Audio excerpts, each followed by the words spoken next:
Anime, Classroom for Heroes.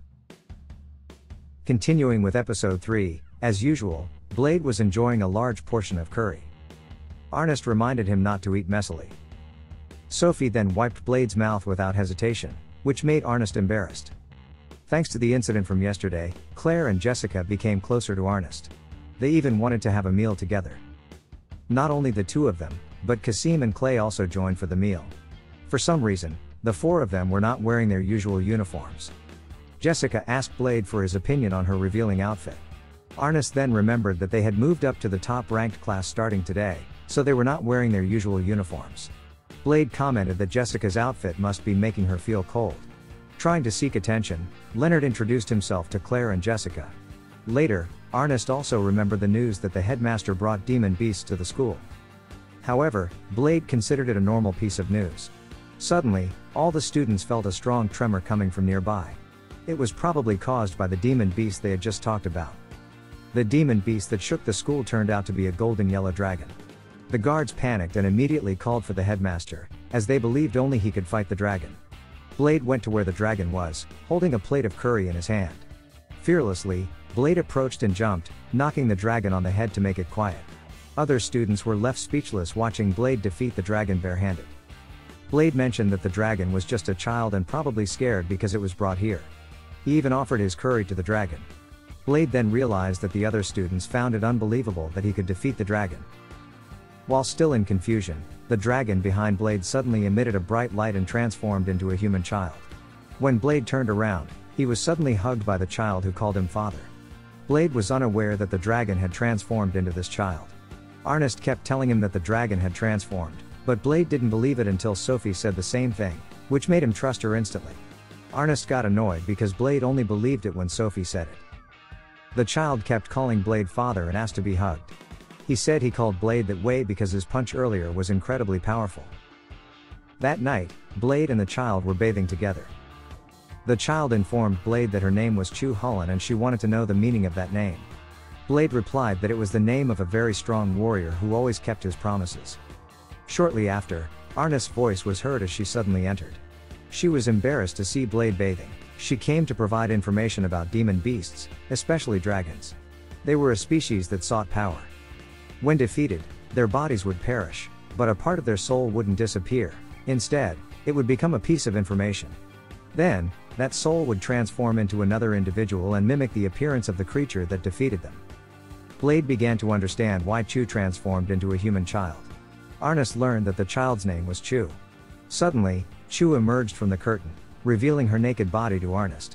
Arnest couldn't believe that Blade was bathing with a child, and she immediately kicked him in the face with all her strength. The next day, Arnest was still annoyed by Chu, who continuously stuck to Blade. Chu wanted Blade to feed her curry. She said she could eat on her own, but the food given directly by her father would taste much better. Not only that, Chu also informed Blade that every morning he should greet her with kisses. Later, Blade and the others were in the top-ranked class arena. Coincidentally, Blade saw Chu passing by, so he invited her to join the training. Chu happily approached him. Suddenly, Kasim, Clay, Claire, and Jessica approached Blade. They said the teacher gave an order to form groups. Since they had just entered the top-ranked class, they wanted to know more details about it first. Chu looked a bit down as she was no longer getting attention from Blade. Jessica mentioned that she specialized in espionage, so she asked for student recommendations to form a group. Blade suggested her to team up with Sophie, and the other three decided to group up with Blade. When Blade wanted to invite Chu to join as well, he realized Chu was no longer there. In the evening, Chu was walking around the school alone. She then saw the students from the lower-ranked class practicing. Those students noticed Chu coming again for the umpteenth time and invited her to join the practice too. However, Chu didn't respond and considered them unsuitable for her. She immediately ran off and coincidentally bumped into Blade. Chu said she was hungry. As usual, Blade invited her to have some curry. After eating to her heart's content, Chu fell asleep on Blade's bed while holding a doll. Then, Arnest knocked on the door of Blade's room, so they decided to talk outside. Blade explained that a dragon would be stepped on by its parents when it was born. If someone stronger than the dragon appeared, it would be considered as the dragon's parent.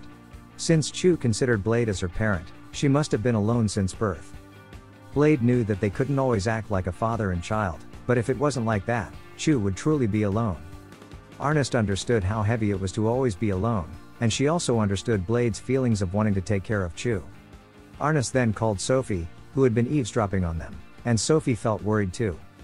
However, after listening to their conversation, she seemed to be calmer. When Blade returned to his room, Chu was no longer there, and the window was open. He finally found Chu daydreaming on the room's rooftop. Chu said she felt calm when looking at the moon. There were 2 moons in this world, one big and one small. Chu considered the big moon as her parent and the small one as her child. She always looked at that moon when she was still alone. Suddenly, Blade asked if Chu wanted to have friends. But Chu said that dragons didn't need to gather like humans. The next day, Blade went to the headmaster's office. Previously, he left Chu for a while in the care of the headmaster. It might not be the proper place, but only Blade and the headmaster could take care of Chu. However, Chu was not there at the moment. While taking care of Chu, the headmaster kept rubbing his head, which annoyed Chu because his beard poked her. Until evening, Blade still couldn't find Chu. When he wanted to enter his room, he heard Chu's voice from inside. Blade tried to peek a little, and he saw Chu playing with dolls. Upon closer inspection, 2 dolls she held resembled him and Arnest. But it wasn't just the 2 of them. Chu also had dolls of Sophie, Claire, Jessica, and even Leonard. What surprised Blade was that Chu also had dolls of students she didn't even know. Chu was acting with her dolls as if she had 108 friends. Blade then closed the door and stopped spying.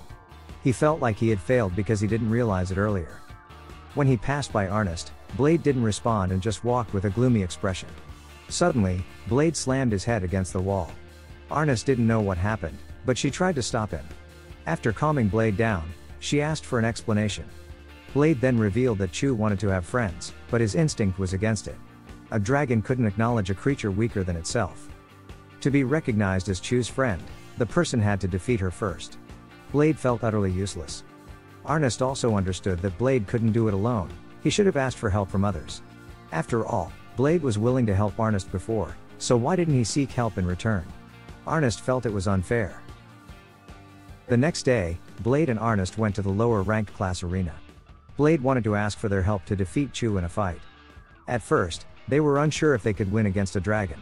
However, Blade begged them, even prostrated himself, to become Chu's friend. Arnest also joined in pleading. Surprisingly, not only them, but all the students from the top ranked class also came and begged for their help. Like Blade, they also cared for Chu. Seeing so many people pleading and prostrating themselves, the students from the lower ranked class felt uneasy and finally decided to help. Some time later, all the students gathered in the arena to face Chu. Even the headmaster would be there to witness the battle from above the arena. He seemed very excited because he also wanted to have real training like that. However, his wife was doubtful if a dragon would admit defeat when fighting against so many humans. According to the headmaster, dragons considered humans as creatures that exerted their power in groups.